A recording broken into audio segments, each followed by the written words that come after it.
এখন আমি আলোচনা করতে চলেছি ক্লাস 12 এ যারা পড়াশোনা করছো তাদের জন্য ইংরেজি সিলেবাস থেকে একটি অতি গুরুত্বপূর্ণ কবিতা ইউলিসিস এর প্রথম পার্টটা আমি পড়িয়ে দিয়েছি। আজকে সেকেন্ড পার্টটা নিয়ে আলোচনা করছি। ঠিক আছে, তো চলো শুরু করি।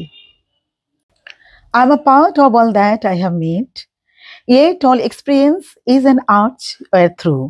অর্থাৎ I am a part of all that I have made, অর্থাৎ আমি, কবি এখানে বলতে চাইছেন যে আমি সেই সমস্ত কিছুরই অংশ যাদের সঙ্গে আমার জীবনে সাক্ষাৎ হয়েছে, দেখা হয়েছে, অর্থাৎ জীবনের অংশ হয়ে গেছে তারা, যাদের সঙ্গে মিশেছেন তাদের মধ্যেই আর কি তিনি নিজেকে খুঁজে পান, কবি নিজেকে খুঁজে পান তাদের মধ্যে।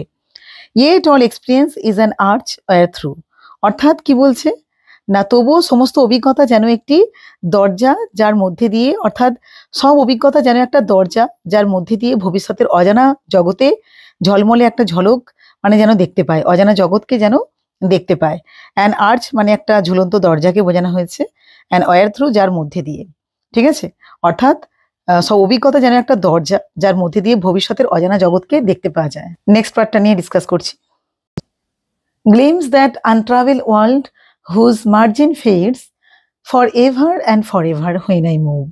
Glimpse ঝলক দেয়, untravel এখনো ভ্রমণ করা হয়নি, অদেখা, ওয়ার্ল্ড জগৎ, মার্জিন প্রান্ত, ফেডস মুছে যায় বা ফিকে হয়ে যায়। অর্থাৎ gleams that untravelled world whose margin fades ঝলমলে সেই অজানা জগৎ যার প্রান্তর ক্রমশ কি হয়ে যায়, ফিকে হয়ে যায়, মুছে যায়।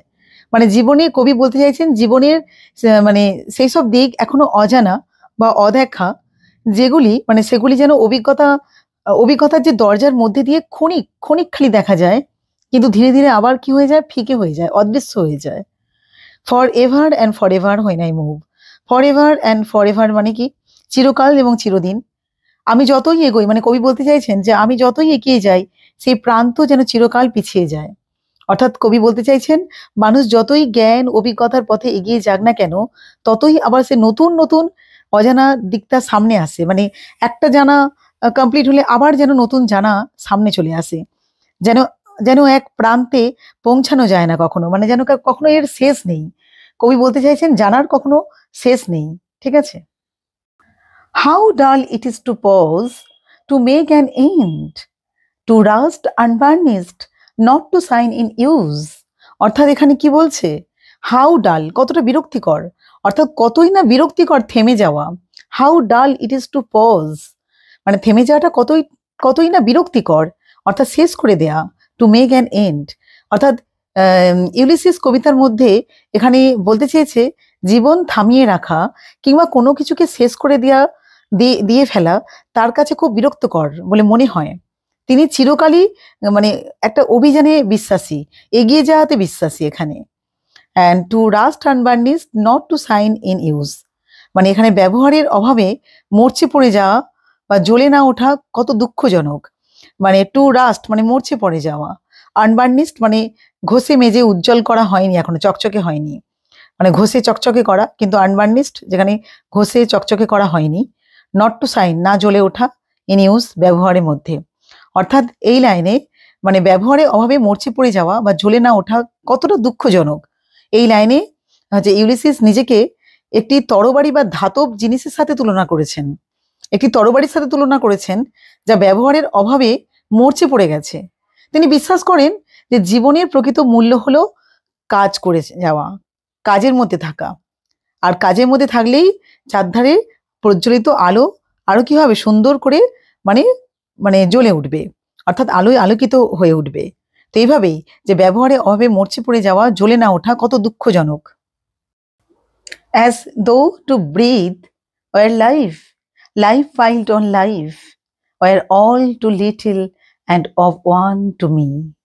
অর্থাৎ as though to breathe were life, যেন শুধু নিঃশ্বাস নেওয়াই জীবন। এখানে অ্যাজ দো অর্থাৎ যেন, টু ব্রিথ শ্বাস নেয়া, ওয়ার লাইফ জীবন হতো। ইউলিসিস এখানে খুব একটা কটাক্ষ করে বলছে, বিরক্ত হয়ে বলছে কেবল বেঁচে থাকা, এই যে শ্বাস নেওয়া মানেই জীবন নয়। প্রকৃত জীবন হলো কাজ করা, অনুসন্ধান করা, নতুন কিছুকে খোঁজা, জ্ঞানকে আহরণ করা, এটাই হলো জীবন। লাইফ পাইলড অন লাইফ, জীবনের উপর জীবনের স্তূপ করে রাখলেও অর্থাৎ এখানে পাইল্ড মানে অন, স্তূপ, স্তূপ করে রাখা, লাইফ মানে জীবন। অর্থাৎ তিনি বলতে চাইছেন যদি অনেকগুলো, মানে কবি এখানে কবিতার মধ্যে বলতে চাইছেন যে যদি অনেকগুলো জীবন, অর্থাৎ ইউলিসিস এখানে কথাগুলো বলছে, যদি অনেকগুলো জীবন একটার পর একটা জুড়ে দেয়া হতো তবুও তার জানার ইচ্ছা শেষ হতো না।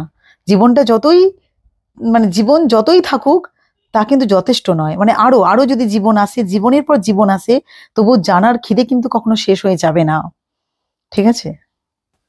Were all too little and of one to me, সব মিলিয়ে, সব মিলিয়ে তা খুব সামান্য হতো আর একটা জীবন যদি আমার কাছে। অর্থাৎ এখানে ইউলিসিস বলছেন যদি অনেকগুলো জীবন একসাথে পাওয়া যেত তাও তার কাছে অপ্রতুল, মানে যেন তাও তার কাছে কিছু নয়। আর এখন তো তার কাছে কেবল একটি জীবনেরই অবশিষ্ট রয়েছে। মানে এখানে কি হলেও, আর টু লিটিল খুব সামান্য, মানে খুব সামান্য, টু মি মানে আমার কাছে। অর্থাৎ ইউলিসিস বলছেন যদি অনেকগুলো জীবন একসাথে পাওয়া যেত, এমন একটা আক্ষেপ করেই বলছে, কিন্তু তাও তার কাছে, মানে মনে হচ্ছে যদি অনেকগুলো জীবন পেত তাও তার কাছে কিছুই হতো না, কারণ এখন তো তার কাছে কেবল একটি জীবনেরই অবশিষ্ট রয়েছে। অর্থাৎ তার এতটা জানার ইচ্ছে, মানে ভাবো, little remains but every hour is saved from that eternal silence something more. তো little remains but every hour is saved, অর্থাৎ অল্পই বাকি আছে, খুব কমই বাকি আছে, কিন্তু প্রতিটি মুহূর্ত আমি কাজে লাগাতে চাই। But every hour is saved, অর্থাৎ সেভড মানে রক্ষা করা, মানে কাজে লাগাতে চাই আমি। এভরি আওয়ার প্রতিটি ঘন্টা, প্রতিটা মুহূর্ত আমি কাজে লাগাতে চাই। মানে কবি, সরি, ইউলিসিস এখানে বলতে চাইছেন, তিনি উপলব্ধি করছেন যে তার জীবনের সময় খুব কম, কিন্তু তিনি চান এই প্রতিটি ঘন্টা যেন কাজে লাগে, যেন সেটা অর্থহীন না হয়ে যায়। অ্যান্ড কি বলছে, from that eternal silence something more, অর্থাৎ সেই চিরন্তন নীরবতা, অর্থাৎ মৃত্যু আসার আগেই আর কিছু যদি অর্জিত হতো, আরো যদি কিছু পেতাম। অর্থাৎ এখানে বলছে ইটারনাল মানে চিরন্তন, সাইলেন্স নীরবতা, মৃত্যু, সামথিং মোর আরো কিছু। অর্থাৎ ইটারনাল সাইলেন্স বলতে এখানে কি বলতে চাইছে কবিতার মধ্যে, যে তিনি চান যে মৃত্যুর আগে যেন তিনি আরো কিছু অর্জন করতে পারেন, আরো কিছু দেখতে ও জানতে পারেন, এটাই বলছে যে সামথিং মোর। ঠিক আছে? A bringer of new things, and while it were for some 3 sons to store and hoard myself. অর্থাৎ এখানে কি bringer of new things and vile it were, অর্থাৎ ব্রিঙ্গার একজন বয়ে আনা ব্যক্তি, অফ নিউ থিংস নতুন কোনো কিছু, ভাইল মানে নীচ, জঘন্য, ইট ওয়ার মানে সেটি হতো। তাহলে নতুন কিছু বয়ে আনা, সেটাই যেন আমার কাজ। নতুন কিছু বয়ে নিয়ে আসা, নতুন কিছু নিয়ে আসা, নতুন কিছু করা, এটাই আমার যেন প্রধান কাজ। আর যদি তা না করি তাহলে আমি প্রচন্ড নীচ, নিজেকে প্রচন্ড ধিক্কার জানাচ্ছে। হচ্ছে ইউলিসিস নিজেকে এমন একজন রূপে কল্পনা করেছেন, তিনি প্রতিনিয়ত প্রতি সময় নতুন কিছু শেখেন, খুঁজে পান, অন্যদের জন্য নিয়ে আসেন কিছু নতুন কিছু। আর যদি তিনি থেমে থাকেন, কেবল নিজের জন্য বাঁচেন, তাহলে নিজেকে নীচ মনোভাব বলে মনে হয় তার কাছে। অ্যান্ড কি বলছে তারপরে, না for some 3 sons to store and hoard myself, 3টি দিনের জন্য নিজেকে জমিয়ে রেখে লুকিয়ে রাখাটা বলছে এখানে, মানে 3 sons অর্থাৎ 3টি সূর্যোদয়, 3 দিন, টু স্টোর মানে জমিয়ে রাখা, অ্যান্ড হোয়াট মানে গচ্ছিত রাখা, জমিয়ে রাখা, লুকিয়ে রাখা, মাইসেলফ নিজেকে, অর্থাৎ 3টি দিনের জন্য নিজেকে জমিয়ে রাখা। অর্থাৎ এখানে বলতে চাইছে কি কবিতার মধ্যে, যে 3 sons মানে 3 দিন। ইউলিসিস বলছেন যদি তিনি অল্প কটা দিন নিজেকে নিজেকে কেবল নিজের জন্য জমিয়ে রাখেন, অর্থাৎ অল্প দিনকে বোঝানো হচ্ছে, 3 দিন বলতে এখানে অল্প দিন, যদি নিজের জন্যই শুধু, আর যে কটা দিন বাকি রয়েছে যদি নিজের জন্যই খালি জমিয়ে রাখেন বা অলসভাবে বেঁচে থাকেন, তাও হবে সেটা তার কাছে মূল্যহীন। তিনি বিশ্বাস করেন নিজেকে কাজে যদি না লাগাতে পারি তাহলে সেটা এক ধরনের অন্যায়। And this grey spirit earning in desire, অর্থাৎ মানে গ্রে বলতে ধূসর, স্পিরিট মানে আত্মা, ইয়ার্নিং মানে গভীর আকাঙ্ক্ষা, আকুলতা, ইন ডিজায়ার মানে ইচ্ছা, কামনা। তাহলে আর এই ধূসর আত্মা আজও আকুলভাবে কামনা করে, অর্থাৎ গ্রে স্পিরিট মানে বৃদ্ধ বয়সেও তার আত্মা আজও তরুণ, জ্ঞান অভিজ্ঞতার জন্য আগ্রহী, ভীষণ আগ্রহী। তার ভেতরে এখনো প্রবল ইচ্ছা কাজ করে, নতুন কিছুকে অন্বেষণ করার ইচ্ছে কাজ করে। এবং to follow knowledge like a sinking star, অর্থাৎ এখানে টু ফলো অনুসরণ করতে, নলেজ মানে জ্ঞান, আর সিঙ্কিং স্টার এক ডুবে যাওয়া তারা, মানে অ্যাকচুয়ালি অস্তগামী নক্ষত্রকে বোঝানো হচ্ছে। না কি বলছে এখানে, না জ্ঞানকে অনুসরণ করতে চায় যেন সেটি এক ডুবে যাওয়া তারা। অর্থাৎ এখানে এই লাইনের মধ্যে দিয়ে তিনি মানে একটু কাব্যিক ছন্দে বলেছেন, তিনি বলেছেন যে তার আত্মা জ্ঞানকে তাড়া করে যায়, জ্ঞানের প্রতি তার খিদে প্রচন্ড পরিমাণে, ঠিক করে মানে ঠিক যেন সেই মানে কিভাবে মানে বলতে চাইছে, উদাহরণ দিচ্ছে কিভাবে, যে অস্ত যাওয়া তারা যাকে ধরতে হলে দিগন্ত পেরিয়ে যেতে হয়, অর্থাৎ সেই যে অস্তটা ডুবে গেছে, হ্যাঁ, যে তারাটা ডুবে গেছে তাকে যদি ধরতে গেলে দিগন্ত পেরিয়ে যেতে হয়, সেই কথাই এখানে বলছে।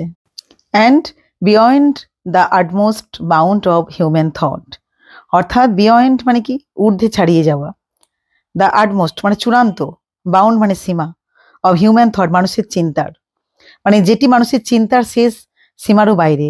অর্থাৎ ইউলিসিস চায় এমন কিছু জানাতে যা সাধারণ মানুষের চিন্তার সীমা ছাড়িয়ে যায়।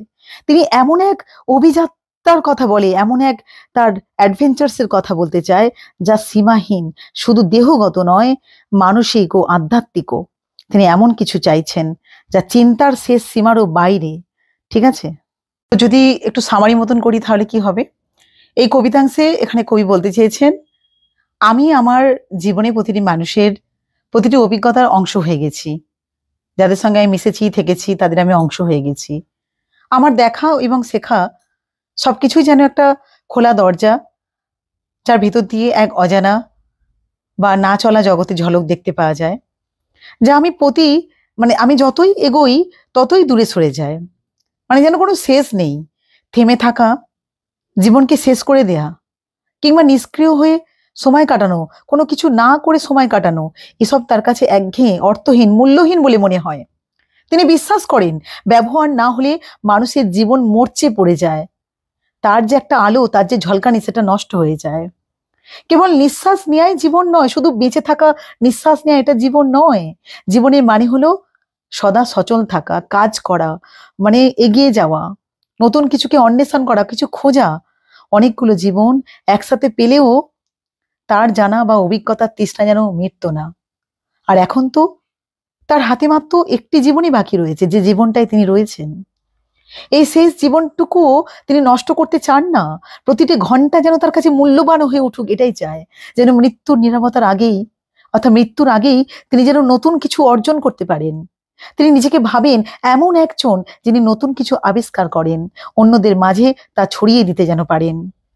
নিজেকে কেবল জমিয়ে রাখা নয়, অলস করে ফেলে তার কাছে নিজের কাছে ঘৃণ্য হয়ে থাকাটা নয়, কারণ তার আত্মা যদিও বয়স হয়েছে, বয়সে ধূসর হয়ে গেছে, আজও জানার আগ্রহ কিন্তু তার একেবারে মানে সেই যুব মানুষের মতন, অর্থাৎ তার একটা তরুণ মানুষদের মতন তার জানার আগ্রহ।